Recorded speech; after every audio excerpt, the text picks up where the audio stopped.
കാർഷിക മേഖലയ്ക്ക് പുത്തൻ ഉണർവുമായി സഹകരണ വകുപ്പ്. കേരളത്തിന്റെ മൂല്യവർദ്ധിത കാർഷിക ഉൽപ്പന്നങ്ങൾ കടൽ കടന്നു. അമേരിക്കയിലേക്ക് കയറ്റുമതി ചെയ്യുന്ന 12 ടൺ ഉൽപ്പന്നങ്ങളുടെ ആദ്യ കണ്ടെയ്നർ മന്ത്രി വി.എൻ. വാസവൻ ഫ്ളാഗ് ഓഫ് ചെയ്തു. വിദേശ വിപണി കീഴടക്കാൻ 12 ടൺ മൂല്യവർദ്ധിത ഉൽപ്പന്നങ്ങളാണ് അമേരിക്കയിലേക്ക് കയറ്റുമതി ചെയ്തത്.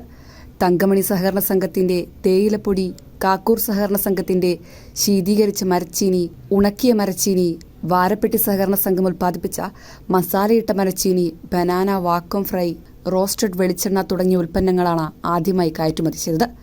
ആദ്യ കണ്ടെയ്നർ സഹകരണ വകുപ്പ് മന്ത്രി വി.എൻ. വാസവൻ ഫ്ളാഗ് ഓഫ് ചെയ്തു. കാർഷിക മേഖലയ്ക്ക് ഇത് മികച്ചൊരു കാൽവെപ്പായിരിക്കുമെന്ന് മന്ത്രി പറഞ്ഞു.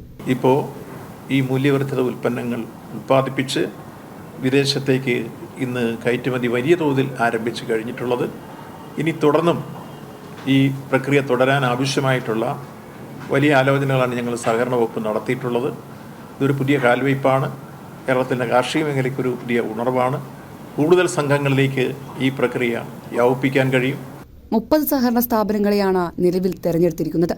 ഇതിൽ അടുത്ത മാസം 30 സഹകരണ സ്ഥാപനങ്ങളുടെയും ഉൽപ്പന്നങ്ങൾ വിദേശങ്ങളിലേക്ക് കയറ്റുമതി ചെയ്യുകയാണ് ലക്ഷ്യമിടുന്നത്. തെരഞ്ഞെടുക്കപ്പെട്ട വാരപ്പെട്ടി, കാക്കൂര്, തങ്കമണി സംഘങ്ങളുടെ ഉൽപ്പന്നങ്ങളാണ് ഇന്ന് ബഹുമാനപ്പെട്ട സഹകരണ വകുപ്പ് മന്ത്രി ഇവിടെ നിന്ന് US-ലേക്ക് ഫ്ളാഗ് ഓഫ് ചെയ്തിരിക്കുന്നത്. വീണ്ടും ടപ്പിയോക്കയും വെളിച്ചെണ്ണ ഉൾപ്പെടെയുള്ള ഉൽപ്പന്നങ്ങൾ മറ്റ് രാജ്യങ്ങളിലേക്കും ഇവിടെ നിന്ന് കയറ്റി അയക്കാൻ പോവുകയാണ്. വിദേശ രാജ്യങ്ങളിൽ വിപണി സ്ഥാപിക്കുന്നതോടെ കേരളത്തിന്റെ കാർഷിക മേഖല മികച്ച നേട്ടം കൈവരിക്കുമെന്നാണ് പ്രതീക്ഷ. കൈരളി ന്യൂസ്, കൊച്ചി.